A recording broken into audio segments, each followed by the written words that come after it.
Num Num delivers fresh food with whole ingredients backed by veterinarian science. Science tells us that a dog's health starts in the bowl, so improving their diet is one of the best ways to help them live a long and happy life.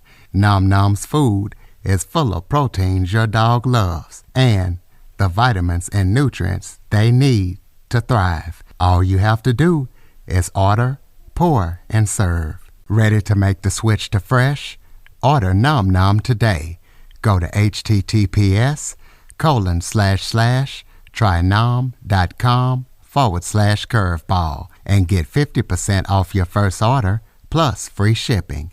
That's https://trynom.com/curveball. Plus, Num Num comes with a money-back guarantee. If your dog's tail isn't wagging within 30 days, Num Num will refund your first order. No fillers, no nonsense, just Num Num. Welcome to the Living the Dream podcast with Curveball. If you believe, you can achieve.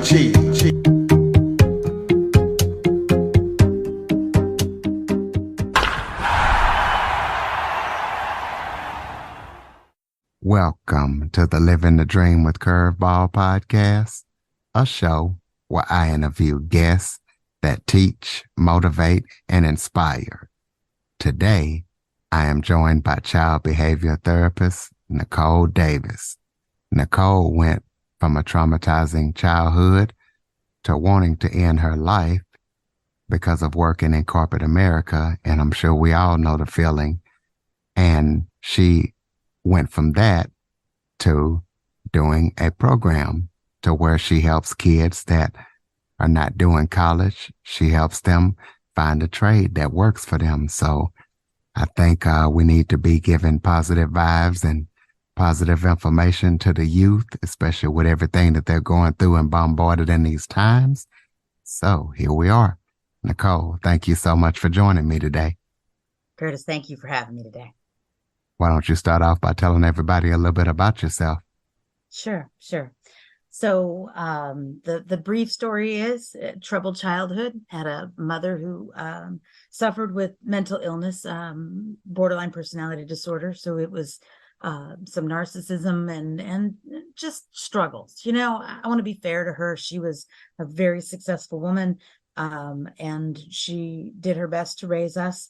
And she encountered some trouble midlife where her mental health really took a nosedive, and she repeatedly attempted suicide. And I was kind of her rescuer. So I sat outside the bathroom door as she locked herself in the door with a gun, and she would shoot the gun into the floor. And I wouldn't know oftentimes, sometimes for hours after, whether or not she had killed herself. And so I have scars on my hands where she was attempting to slit her wrist, and I grabbed the knife and she pulled it through my hand instead.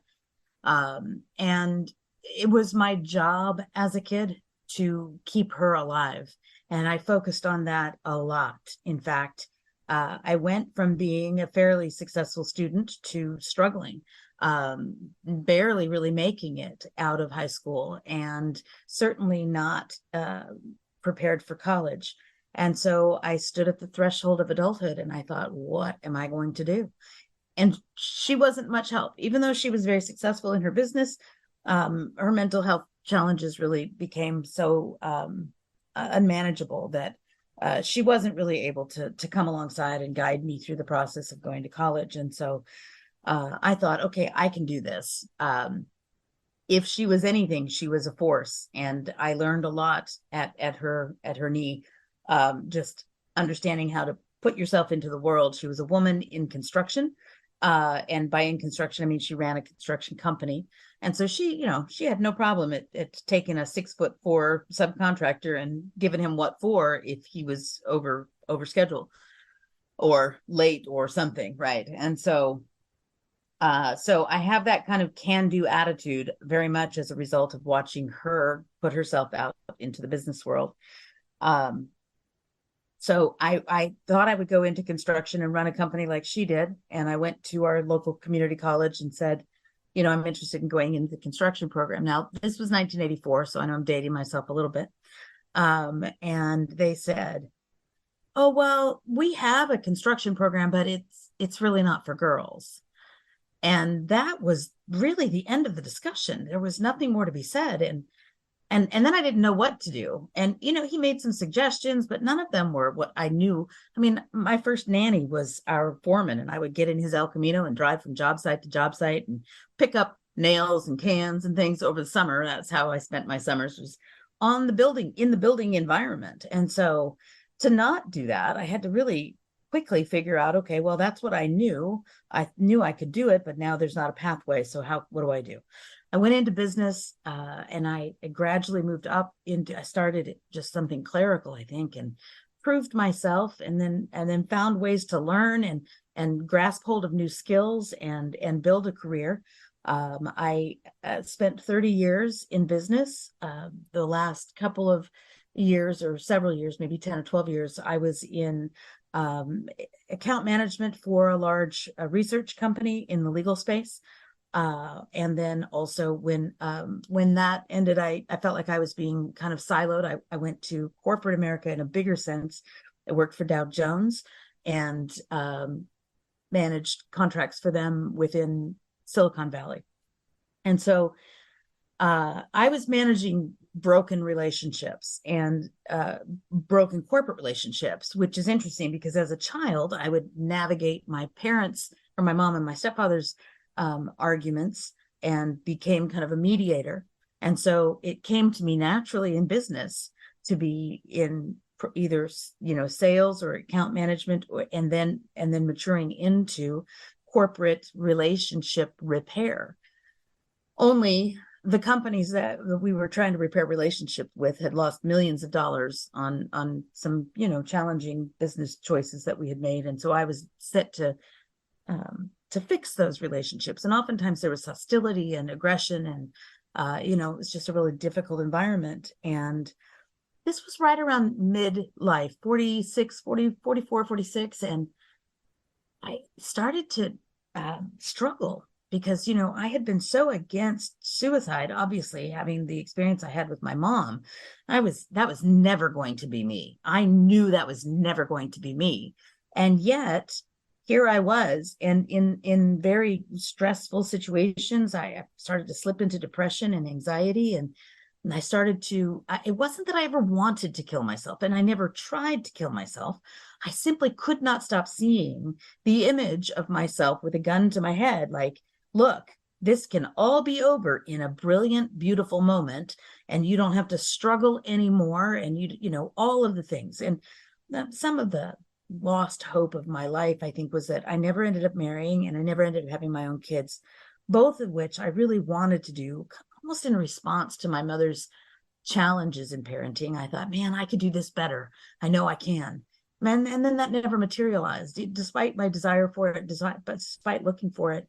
And so here I am at this midlife space where I'm like, golly, my career is, it's becoming more and more aggressive and just uncomfortable and difficult, and it's causing me all these emotional and mental challenges, and I don't have all this fulfillment in my life like I had hoped.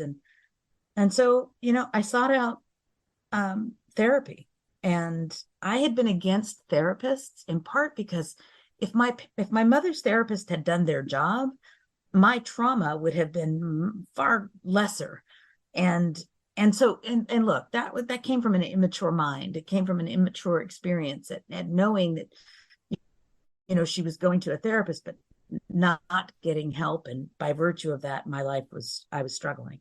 And so I had this resentment against them. And but look, I mean, the truth is that either I got help or I was out, and that wasn't me. I didn't want that to be me. So I met Julie Gautier, and she was an incredible therapist. 8 years I spent with her, twice a week, 2 hours each session, if that tells you the intensive that it was. But through that, I learned the skills of distress tolerance, of emotional regulation, I understood that the challenges my mom faced did not have to be my own, and that she faced them was not my fault or my responsibility. So we untangled a lot of what was tangled up inside of me. And then we worked on present day. You know, am I doing what's fulfilling? Am I doing what I set out to do, what I wanted to do? Is it my dream, or am I just getting a paycheck? And let me tell you, it was not a bad paycheck. But I was just, I often will say I built as a teenager, I built the vehicle for my success out of popsicle sticks and bubble gum, and it was destined to break down. And it did. It started to break down despite my best efforts at going forward with this sense of empowerment and I can do this. I couldn't, and I had to come to terms with that. And so I took a leave of absence. I really evaluated my life in a multitude of different ways, and it was one of those things where it's like, I know I can't go back to corporate, and so I'm just going to keep walking. I'm just going to keep moving, and as long as I'm moving in a direction towards something that's drawing me. And I started working with a company in Mountain View that does behavioral therapy for children on the autism spectrum.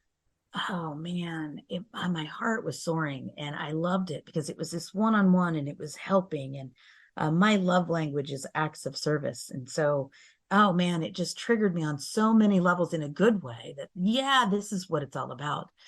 Back in 2012, I had started a company in my spare time. I worked with students a lot. I've been a youth leader, a coach, and I started a company called Affinity Mentoring, and it was intended to be one-on-one coaching for mental health skill building for students in the Bay Area, specifically the Peninsula, Silicon Valley. The children of the best and brightest of Silicon Valley were jumping in front of trains and killing themselves. And it was because they weren't getting into the right college or whatever, but it was clear that there was this rash of suicides, and somebody somewhere was not teaching these kids how to distress tolerance or emotional regulation. And I thought, man, I got to figure it out. And so I did, and I did a lot of study, and I got certified as a youth wellness coach, and started working with kids, but one-on-one it just wasn't enough. And so a friend of mine and I started Fortitude. My idea was to provide that same thing that I gave in Affinity, which is that life mastery skills, distress tolerance, communication, relationship building. What are the foundational pieces that a young person needs? And if it's a young person who has not had guidance from their parent, or they've faced discrimination or challenges, early life challenges, then those are the kids that I want to go after. Those are the kids I want to find, those who are standing at the threshold of adulthood, like I was, and not really knowing what to do. And so the COVID pandemic gave us a bit of time to do some development work, which was in the moment, we were thinking, gosh, we really would like to make some money, but you can't make money unless you have a group of students that come together. You can't have a group of students come together during COVID. So we worked together with a group, AIDA, and they are a instructional design group. They designed our curriculum as a gift to us. And we put all of these life skills, all of these important foundational, here's how you get started on the road to adult, into a curriculum. And we combine it with a set of skills for construction. And it's a basic overview of construction. So it's not you're going to be a plumber when you come out of the end of our program, or a carpenter or anything, but you're going to know the industry, and you're going to know how to work with basic tools. But more importantly, you're going to know how to put yourself into a situation where you can find success. And so we enjoy a 71% no, I'm sorry, that statistic improved today. We enjoy an 82% placement rate. We had one of our students get hired. And our students are going into positions where they get paid between $50,000 and $60,000 a year. We had one kid who started out, he's 18, he's going to be making $131,000 a year as a concrete cutter. And the fact is that we go out into the industry, we find companies that are willing to work with a young person who's just developing their skills. They take them on, they give them the introduction to the industry and to the career. And then if they perform well, they'll sponsor them into an apprenticeship, or they will give them enough skills that they can begin to accumulate hours toward their proficiencies. And so I'll tell you, the fact that I faltered in my career, in my corporate America career, was the best thing that ever happened to me. And you'd think, wow, okay, well, you lose a 30-year career and a six-figure salary, and you find yourself on your knees in desperation and just trying to survive. And to be able to go from that to Fortitude. And look, the name of the company stands for itself, Fortitude, which is rising from adversity with courage. And if I can teach the people who come through our program that skill, rising from adversity with courage, then half the battle of life is already mastered. We'll fill in the other places, and they will with their life experiences. But to take them from maybe poverty or abuse or neglect or disconnection from people, and to be able to provide them with hope and a passion for a work, but also belief in themselves and self-confidence that's rising, man, I can't think anything else I would rather do. And it's a good thing, because I think I'm pretty well stuck here for the rest of my career, and I'm happy to be here. So Absolutely. Well, talk about your thoughts on introducing trades into public schools. well, it's funny because I don't know, 6 months or so ago, I had a call on my calendar, and I thought, who is this guy? I don't even know. And I go through all my email, and I'm looking, and I'm trying to figure it out, go into LinkedIn. That's where I do a lot of my interaction with folks. And I'm thinking, okay, well, he's on my calendar, so I'm going to call him.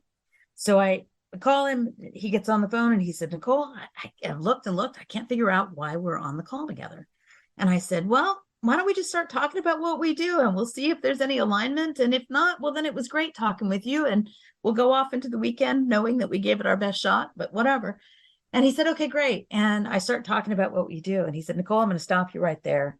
I know why we're talking. He said, the county is very much interested in reintroducing the trades into middle school and high school. And so what has evolved from that confused, lost conversation has been an agreement. We're a signed partner with the county, and we are working at developing curriculum that reintroduces, or in fact introduces, the trades into the middle school environment, because we feel like that's when kids are still exploring and trying to shape who they're going to be, and we want to give them the ability to envision themselves in successful careers. And so let's introduce it when those thoughts are starting to be shaped and formed. And so we're designing a curriculum that will go into the public schools in a couple of years, that will introduce young folks in middle school to the trades.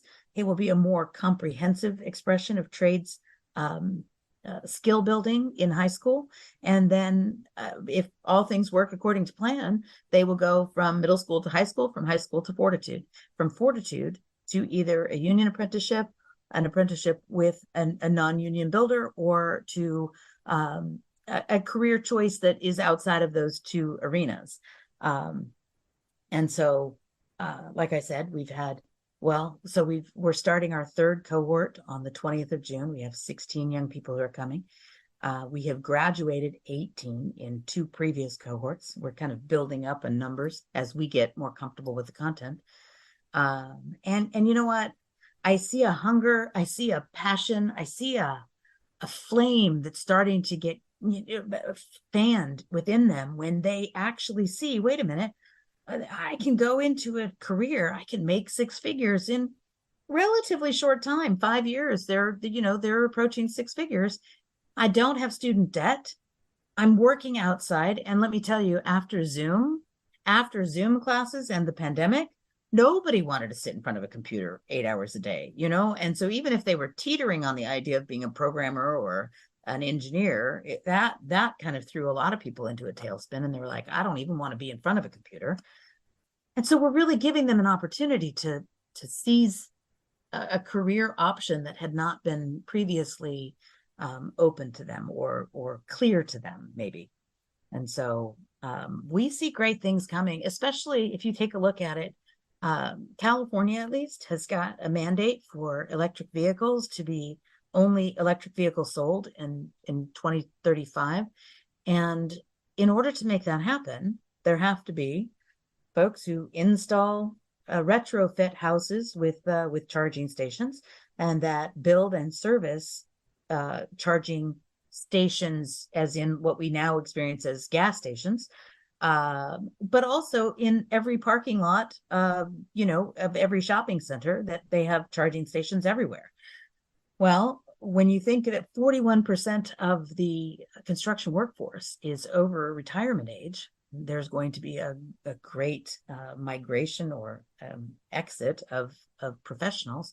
Well, we've got to build a pipeline, and these kids are ready, and they want it, and they're hungry for it.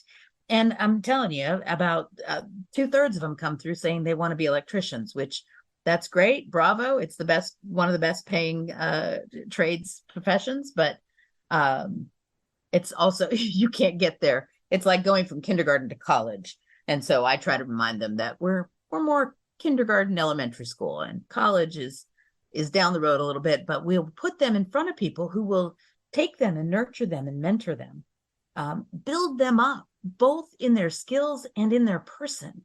And I just think there's just, I mean, few greater gifts that you can give.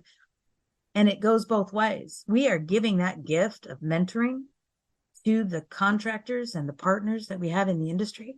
And we're giving that gift of being mentored to the students. And we're just the middleman. So we're loving seeing what's happening, because there's just this, there's this passion that seems to be contagious that people are getting for this. And it's a lot of fun. What are great things that your company is doing? Is it only in California or is it nationwide? Well, it is at present California, because when we started this, we wanted to. There's a book called Eat the Frog First, which means you tackle the worst part of the day at the earliest part of the day. And so when we thought about what we would have to go through to start a nonprofit, with government regulations and rules and all things, we thought, okay, California is likely going to be the most challenging. So if we can get through that, we can get through anything. So we started in the Bay Area, San Mateo County, and we serve the local area high schools. But our business plan, our strategic plan, both speak to following tech to some degree, because wherever tech blooms, there are things in its shadow that get left behind. And so it's clear in Silicon Valley that for a long time it was STEM. And STEM is great. I'm not knocking it at all, because look where it has brought us. But there is always going to be someone who is not geared toward STEM and not geared toward technology. And we want to come in where technology focuses someplace else, and we want to shine the light on those who are not oriented in that direction. So our 10-year plan includes 5 cities. North Carolina, someplace in North Carolina, the Tech Triangle, right? That's kind of well known as being Silicon Valley East. Austin, Texas has a huge influx of Silicon Valley refugees right now. And so, we want to focus our attention there. Atlanta, Georgia, the New South, I also lived in Atlanta for 12 years, so I'm familiar with that community and what promise it holds. And then also up in around the suburbs of Seattle, and where all the big tech companies are up there in Washington. And so now that's high aspirations, but I don't speak the language of stopping. And so for as much as we are funded and as much as we are supported, we will grow and take this. I'll often joke that I want Fortitude to be as widely recognized a name as Goodwill Industries, or Salvation Army, or some other nonprofit doing good work in the world. But I also want kids to be aware of their opportunity, and for the workforce to feel like there are people out there supporting them as well. So you talked about funding. So what are some of the things you guys are doing to try to increase your funding? Well, that's a good question, and it's got a couple of different answers. And so, we've been at this since 2020, just refining the process and then delivering the classes when COVID would permit. We have a donation of a location, and so that takes a huge chunk of a budget away. The San Mateo County Event Center has been so lovely to welcome us. They give us classroom space for 10 weeks for each cohort. We do 2 cohorts a year. And they also give us shop space in their barn, where right now it's the San Mateo County Fair, and that will be going on for 2 weeks. But as soon as that's done, we move into our barn, and we start our cohort on June 20th. And so that's been really lovely that they have provided us with the location.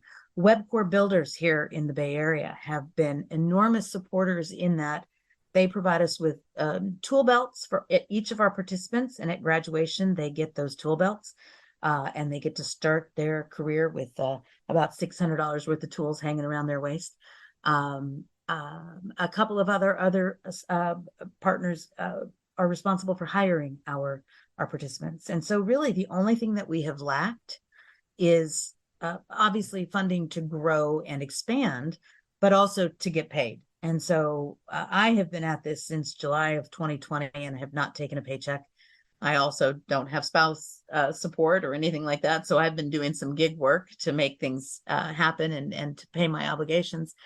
But this whole experience, we've had one donor, and they have provided us $1,000 a month.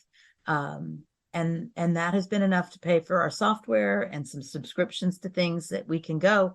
We also have a lovely, lovely human being who's our lead instructor. His name is Dave Grimeau, and he was a contractor and also a program project manager, and it had been in the industry several years. He got long COVID, and COVID, kind of put everybody in a weird space. And so he was kind of looking for something new. I met his wife at a dog park, and she said, I might have somebody. Let me check in with him before I tell you who it is, but let me check and see if he might be interested in being a teacher for you. Well, so then she calls me up. She goes, well, it's my husband. And I would have been in trouble if I had just said, hey, my husband would love to do this. She said, but he's interested. We met for lunch. It was perfect synergy. And he has come on now, and he has taught our construction skills, practical skills, construction history, and construction math.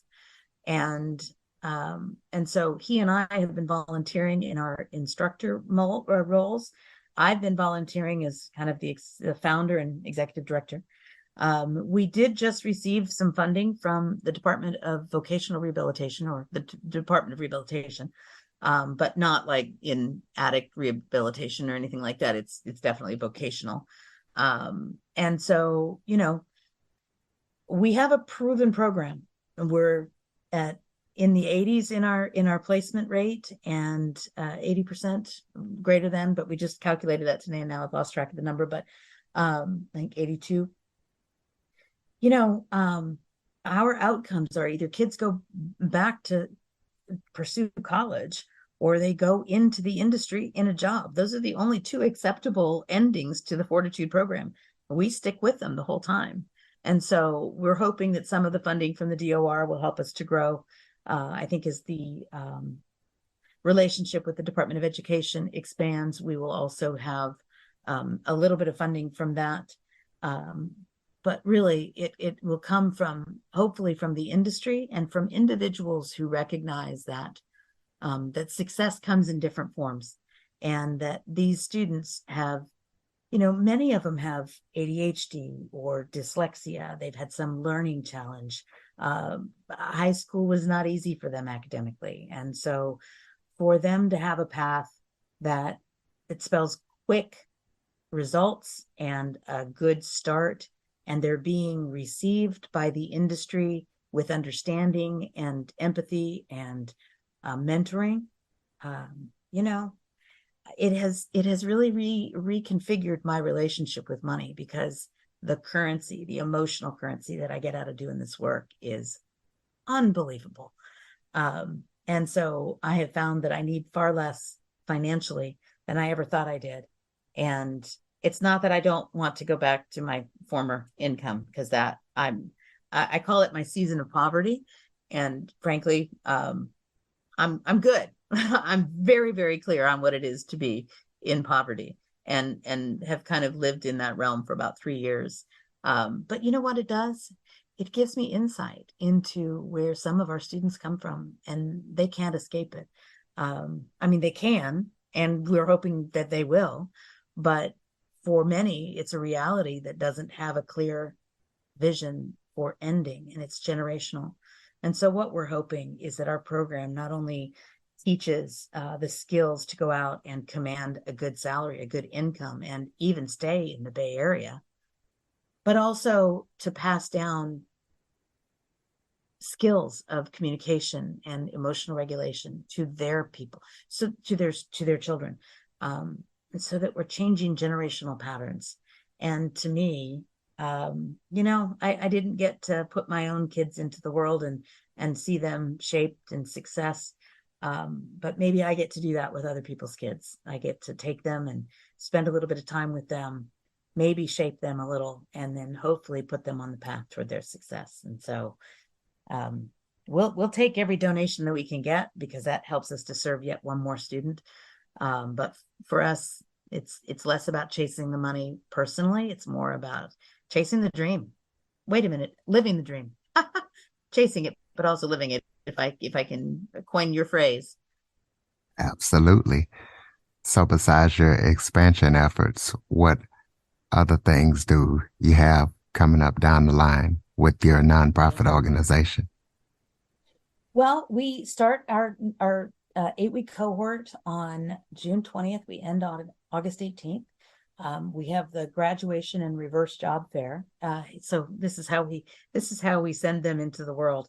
Our students, instead of having a job fair where there are a number of hiring companies that come and take a table and tell the students all about what they do, well, we turn the tables a little bit and we put the students at the table, and we have a toolbox that they have built, and we have a trifold board. It's a little bit like a science fair, if you can imagine, right? Each student is standing at a table, and they've got their science fair trifold board with their resume, their cover letter, and a little bit about who they are, so that somebody walking by could say, oh, hey, you want to be a welder? That's fabulous. Tell me what passion, where is that it with you? How did that start? Or, oh, you like to play soccer? That's great. My kids play soccer. Or, you want to be a carpenter. And so it puts our students in a place where they have to promote themselves, and they start to hear themselves talk about their skills and their abilities in a way that they want to secure a position with this company. And all of a sudden, you just see them standing taller, and their shoulders are back and their heads are up, and they're talking with confidence. And we did exit interviews on the last cohort that we did, and we asked them, what was the value of the Fortitude program? And first, they'll say, my self-confidence is through the roof, and I feel completely capable and confident that I can go out and make a living and make a career, not just a job. And just to be able to hear them unprompted, say, hey, this is what this has meant to me. It's exactly what we intended it to mean to them. We want to affect change in people's lives. And so we get the chance to do that with this group coming in. And then our next cohort will be in February. We call it the summer build. So we've got summer build 23 coming up here in June, and we've got winter build 24 in February. In between that, what we do is we have a thing called an ECC, which is Exploring Construction Careers. And it's a half-day event, again, sponsored by our fabulous partners, WebCore, where we take 20 students out to a job site. We put boots on their feet, and we put safety vests on and a hard hat on and safety goggles. And we walk them through a job site where professionals are doing their job, actively doing their job.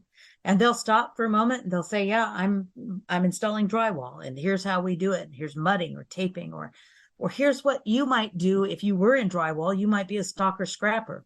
And that's somebody who's just pulling, garbage, the trash, drywall, and putting it in bins and running it to the dumpster and bringing the bin back, and, just hard labor. But they get the understanding that, look, you spend a few months in hard labor, and then all of a sudden, one of our kids called me the other day, one of our former students, our graduates, I shouldn't call him a kid.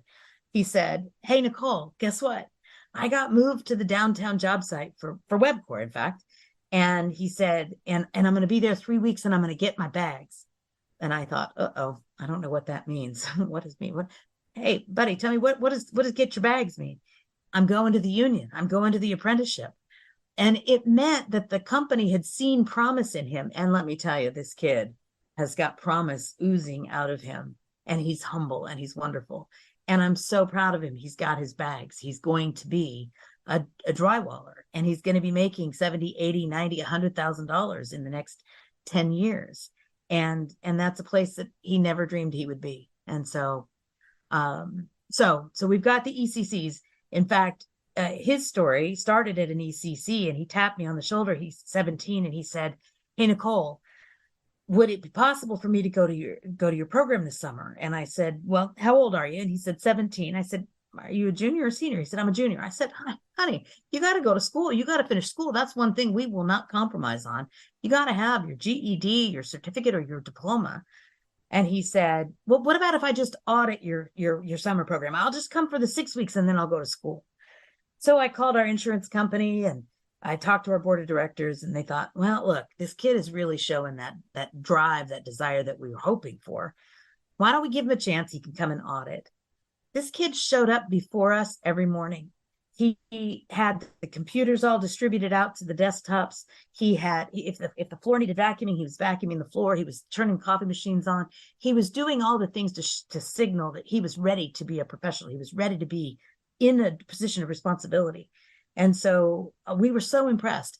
And by the way, every time he knew he wanted to go to WebCorp from that first ECC experience, he said every time a WebCorp professional would come to the program to be a mentor or to speak to the class, he would know everything about what they did on the job, who they were, what the company did, when the company was started. He even embarrassed the VP when the VP came, and this kid asked the VP, "Hey, do you know what the first project was for WebCore Builders?" And the VP was a little bit chagrined and said, "Well, tell me what you think it was." And sure enough, it was in 1906 after the earthquake. They had rebuilt this building, or anyway, but this kid was just spouting out the details and the facts. But he wanted to signal to that guy, "Hey, I want to be a part of your team. I'm not just want a job, a career. I want to be a part of your team."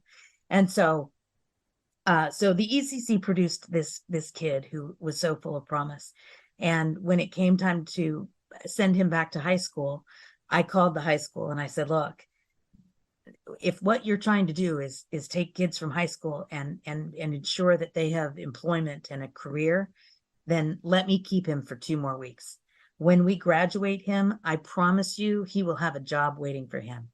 And so they said, "We'll give him a what was it called, like a job, kind of a career services experience." So they gave him a 2 week delayed start on his senior year. He had struggled academically. So after that 2 week break, we realized that he couldn't go straight to work for WebCore because he wasn't 18. And the kid was broken. And he said, "Well, what does that even mean?" And I said, "Well, we have to put 2 other people with WebCore, and we'll have to get you on the next round." And he was devastated. And so, but we had to move on, and we had obligated 2 participants to each of our partners. And so we sent our 2 to WebCore, and the VP, who had been embarrassed in front of the class, came down and or contacted our contact at WebCore and said, "Hey, where is this kid?" I won't name him, but he called him by name. "Where is he? We thought he was going to be part of our team." And we had to say, "Sadly, he's not 18, and we had to give you 2."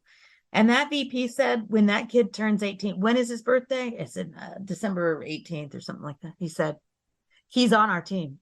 On his 18th birthday, our gift to him is the start of his career. We want him. We want kids like that." And every day that kid has shown up before everybody else on the job site.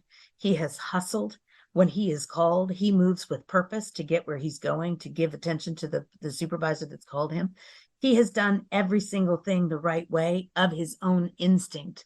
Yes, we added to that with the teaching that we provide, but this kid came to us with that, and he's now enjoying the beginning of a career and a life that he could have only imagined. And man, I'll tell you what, it's pretty cool work. I don't deserve to be able to be this blessed in doing the work I'm doing. Absolutely amazing. Throw out the website, any contact information that you might have so people can keep up with everything that you're Sure. doing. Great. Yeah, for sure. So during cohort, which will begin on June 20th, I am prolific in my posting on LinkedIn. It is almost like a daily blog of what we're doing. And so if you want to see the evolution of these students from June 20th to August 18th, it's pretty incredible. So please look me up on LinkedIn. Please let me know that you came to me from Living the Dream with Curveballs, so that we can know kind of where our audience is coming from. The website for our company is www.fortitudecareers.org. We named it Fortitude Careers because we didn't want to lock into just construction. I can see us doing other trades, professions in the future. And so it's Fortitude Careers. Fortitude, of course, means rising from adversity with courage. And so from the very first moment that they're a part of our program, we try to instill that. We try to demonstrate that through our own lives. And so we would love to have people get in touch with us. My email address is N as in Nicole Davis at fortitudecareers.org. Like I said, you can find us both Fortitude and me on LinkedIn, on Facebook, and on Twitter. We're moving into other social media, but I really try to focus my attention to the teaching for those 8 to 10 weeks, and it's as rich for me as it is, I hope, for them. And so I post a few things, and I let people know what we're doing and how we're evolving through the program. And then I turn my attention back to them. So feel free to reach out to us. We would love to have to grow our audience. I think we've got about 2,000 followers as it stands right now. And man, we sure would love it, both either those in the industry or those in philanthropy, those even private citizens who just believe in what we're doing. We want to reach more kids, so we sure would appreciate whatever anybody's willing to give. Absolutely, ladies and gentlemen, check them out, fortitudecareers.org. If you know anybody in the industry that can help out Nicole and her workers and the mission that she's on, please get in contact with her. Keep up with everything that she's up to.